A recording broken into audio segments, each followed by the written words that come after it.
and you're watching Rhea Books, and today's video is going to be the third installment in my currently checked out series.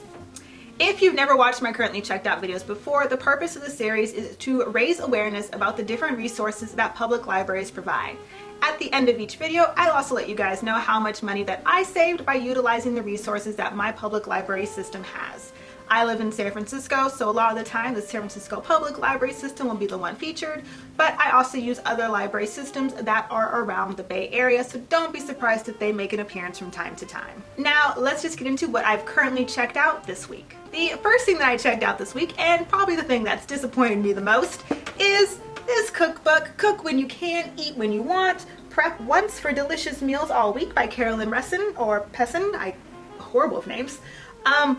This book got me because I would like to cook when I can and I would love to eat when I want, and the cover looked absolutely stunning and completely and totally beautiful, and when I was flipping through it I was like, oh my goodness, these pictures are gorgeous. Everything is laid out so beautifully. I love the colors. I love how this looks. And then I actually started looking at the recipes for every week, and every single thing has like meat in it. I'm a vegetarian, and I'm a very lazy vegetarian, but I'm still a vegetarian, and this book is not very vegetarian friendly, and I'm too lazy to attempt to modify anything to be more vegetarianish, but it's a beautiful book at the end of the day. I am disappointed. I'm really glad I didn't buy it because I would have been deeply irritated, but thank goodness for libraries, right? The next two things that I have checked out from the library this week that did not disappoint me are We Are Robin Volume 1 and Volume 2. Volume 1 is called The Vigilante Business, and Volume 2 is called Jokers, both of which are by Lee Bermejo?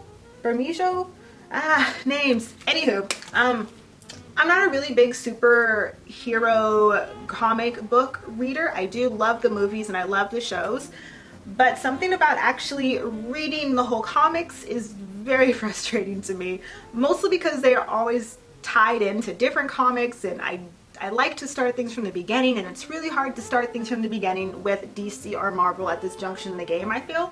But I did see this while I was shelving one day, and I was like, yo, that cover is super duper dope, like let me find out what this is about. And there is basically a group of teenagers who are picking up the mantle of Robin after Joker has completely devastated and destroyed Gotham, and Batman is somehow dead. Half of the citizens have gone crazy, and these kids are trying to fix and protect their city, and I thought that was super cool. And it is such an incredibly diverse cast of characters, so I loved that aspect of this. Volume 2 takes place after the Robin Wars, which is part of a different Batman-ish series. And basically Volume 2 is more about the potential reemergence of a different kind of Joker and how these teenagers are trying to stop that, and also dealing with the aftermath of finding out that they're not beloved by the people and that being a superhero is actually really freaking hard work. So I really enjoyed this series. I gave it 3 out of 5 stars, mostly because as an adult I enjoy it more for what me as a teenager would have enjoyed, if that makes sense. So I really did like reading these, and they were really good, and I'm glad that the library had both of them because they're incredibly hard to find online for some reason. I don't know why, and I'm sorry I keep blinding you guys with the glare from my lights. The next thing that I've checked out from the library this week is a novel called Black Card by Chris L. Terry, and I was super duper excited when I saw this on the shelves. I was like, oh my gosh, please tell me that's a book about a black dude who gets his black card revoked because he's not black enough, and it's an examination of how society views blackness and how freaking stupid that is at the end of the day. It's not that at all, even though it sounds like it should be. Basically, the synopsis is, in an effort to be black enough, a mixed-race punk rock musician indulges his own stereotypical views of African American life by doing what his white bandmates call black stuff. After remaining silent during a racist incident, the unnamed narrator has his black card revoked by Lucius, his guide through Richmond, Virginia, where Confederate flags and memorials are a part of everyday life. Determined to win back his black card, the narrator sings rap songs at an all-white country music karaoke night, absorbs black pop culture, and attempts to date his black co-worker Mona, who is attacked one night.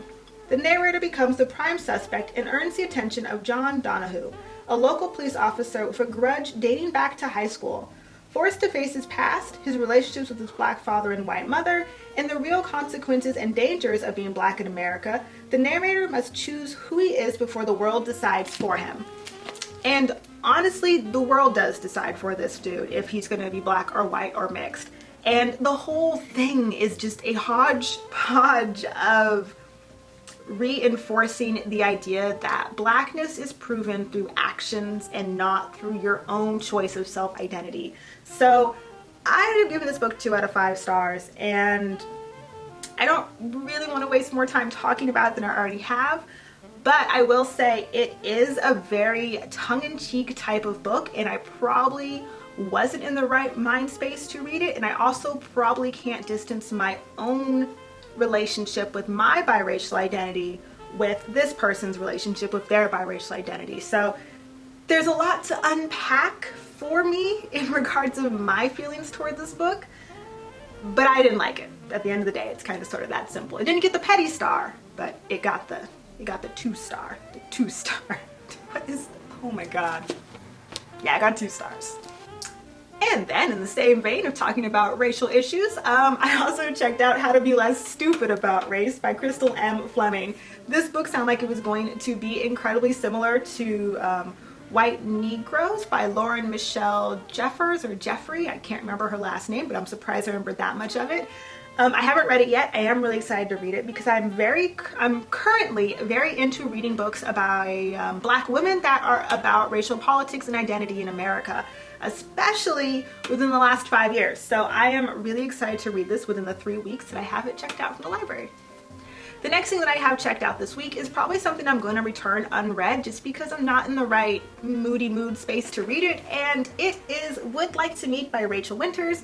This is absolutely adorable in its own way. It's just not what I want to read right now, so that's why I'm returning it. Basically, the synopsis is, can you fall in love like they do in the movies? It's Evie Summers' job to find out, because if she can't convince her film agency's biggest client, Ezra Chester, to write the romantic comedy screenplay he owes producers, her career will be over. The catch, like, why does it need to be a catch? That's not a catch.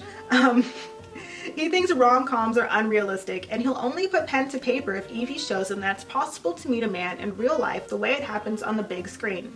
Cynical Evie might not believe in happily ever after, but she'll do what it takes to save the job that's been her lifeline, even if it means reenacting iconic rom-com scenes in public. Spilling orange juice on a cute stranger? No problem.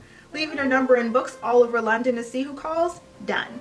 With a little help from her well-meaning friends and Ben and Annette, the adorable father-daughter duo who keep witnessing her humiliations, Evie is determined to prove that she can meet a man the way Sally met Harry. But can a workaholic who's given up on love find a meet cute of her own? I wanted to love this. I made it probably like 10-ish pages in before I realized like it's just not going to be the book for me, so I'll probably come back to it at a later point in time, but it sounded really cute and super duper interesting, so you never know. The next romance that I have checked out, because you know I'm still on my romance binge, you guys, is Blitzed by Alexa Martin. This is the 3rd book in Martin's The Playbook series, I believe it's called, and so far I've enjoyed it. I actually started reading this one. There isn't much for me to say about it. Let's see. Bryn Sterling owes a lot to reality television and professional athletes. Her bar hit new heights of success after becoming a local haunt for the Denver Mustangs players and their wags. I know that means something in Fancyland, but I don't know what it is. Although she's grateful, that doesn't mean she's crazy. And that's exactly what it should be if she ever considered dating a professional athlete. Even if it was Maxwell Lewis, whose shy smile makes her wonder what's going on behind those beautiful brown eyes. Maxwell knew from the moment he met Bryn that she was going to change his life. It was only a matter of time. But when he finally makes a move, fate conspires against him and everything goes wrong. Now he has to show her that their potential is real. Too bad for him, Bryn isn't fooled by his glamorous NFL life. And when it goes from both their past make a sudden reappearance, she must decide whom she can trust. When the person she's most afraid of is herself, navigating life's tackles is harder than she anticipated. I really like the first 2 books in this series, and I'm definitely enjoying how this one's going so far, even if it's a little bit slow and a little bit corny and the writing's a little bit iffy in some places. It's a nice, like, mindless read for me. So I am enjoying this so far. The next thing that I've checked out this week is actually a really small thing, and it's Ken Follett's. I'm gonna call him Ken because I can't do his last name. It's a short history of the meaning of cathedrals, and it's about Notre Dame, and it's literally like 60 something pages, I think. It is 62 pages. And I picked it up without even reading the synopsis just because I was like, I like him. He wrote Pillars of the Earth. So basically, in this short spellbinding book, international best-selling author Ken Follett describes the emotions that gripped him when he learned about the fire that threatened to destroy one of the greatest cathedrals in the world, the Notre Dame de Paris. Follett then tells the story of the cathedral from its construction to the role it has played across time and history, and how he reveals the influence that the Notre Dame had on cathedrals around the world and on the writing of one of Follett's most famous and beloved novels, The Pillars of the Earth. I really like The Pillars of the Earth, and I haven't read a book by a white man in a very long time, pretty much since the middle or the early beginnings of 2019. So I'm pretty excited to see if I feel any different about reading a book by a white man. This sounds horrible now that I realize what I've been saying, but basically 2019 was my year in which I promised myself that I was going to read as few white male authors as possible, just because so much of my reading life has been consumed by white male authors, and it was a way for me to personally challenge myself to read outside of my usual genres and try different things and fall in love with different books, which it worked. But I haven't read a white dude in a very long time, and I've kind of missed Ken Follett's little Follett. Ken boy here, homeboy Ken. I missed his writing, so I'm excited to see what about Notre Dame inspired him, and I'm always interested to learn about what inspired authors to write the things that they wrote, so I'm looking forward to this one. And the last physical book that I have checked out is The Little Book of Kindness by Bernadette Russell. This book looked so flippin' adorable, I couldn't help myself but check it out, and basically it is being kind to yourself, to strangers, to those you love, to the world, every day at every opportunity will make you happier and more connected to everything and anyone than you have ever been. The Little Book of Kindness comes packed with fun ideas, practical tips, and interactive exercises that encourage you to be kind in every area of life and change the world one act of kindness at a time. It sounds flippin' adorable, and I'm a sucker for books about kindness and books about happiness, just because I try relatively hard in my day-to-day life to be a kind person, because I found that for me, being kind is a kindness to myself as much as a kindness to others. So I'm kind of looking forward to seeing what kind of interactive exercises and what other ideas of kindness I can implement in my day-to-day life thanks to this little adorable book. And it's another super short one. I think it's like 124 pages or something, so it's so cute. So cute. And the last thing that I've checked out is actually a digital item, and it is a graphic novel via Hoopla. If you don't know what Hoopla is, let me hopefully very briefly introduce you. Alrighty, so I'm briefly going to introduce you guys to Hoopla, which is an app. I have an iPad, so I'm going to be showing you this process through the Apple Store. So in order to find Hoopla, you open the App Store, click on search, and you're just gonna type in Hoopla, Hoopla, hit that search button, and it's Hoopla Digital, so that is the one that it is. I already have it downloaded, so once I hit open, it takes me straight to Hoopla. And basically, Hoopla is a combination of videos, music, and books. And the books range from ebooks to popular comics and audiobooks. And Hoopla's pretty cool because each library usually will have a different number that you can check out. And I think with the San Francisco Public Library, it's either 20 or 21 you can have checked out. And then you can see what you have checked out by just going to My Hoopla. And as you can see, I use Hoopla a lot for graphic novels. So everyone meet Hoopla, Hoopla meets everyone. All right, and now that we've all been introduced to Hoopla, this is what I checked out. It is The Boys Omnibus Volume 1 by Garth Ennis. I had no flippin' clue that the Amazon Prime show was based off of a graphic novel, and I was shelving one day and I think I shelved volume 3 of the Omnibus or something, and I was like, The Boys? I was like, that sounds familiar, and I was flipping through it. I was like, these characters look familiar. So finished my shelving, kept that in mind, went hit up the catalog, and I was like, oh my gosh, it's the graphic novel version of the show, but the show is the live action version of the graphic novel, and I kind of enjoyed the show, so I was like, let me give the graphic novel a try, and I did, and I've never been more amazed that something can be both so crass and so gruesome, but still make me read it. Basically, The Boys is not for the faint of heart. I gave it 3 out of 5 stars. There's a lot of homophobic jokes. There's a lot of weird racist jokes.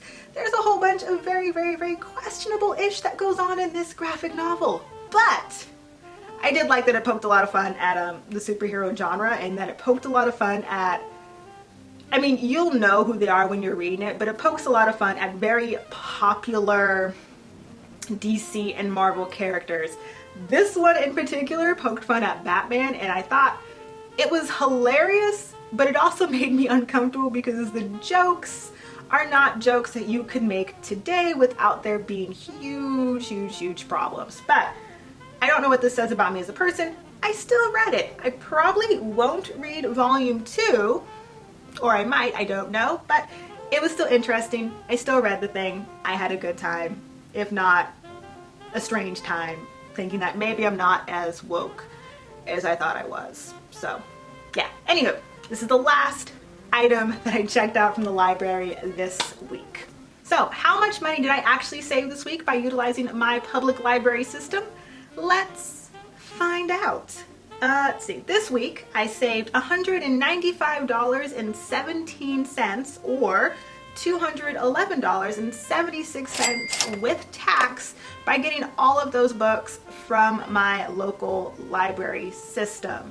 So that's a pretty decent chunk of change. So my questions for you guys this week.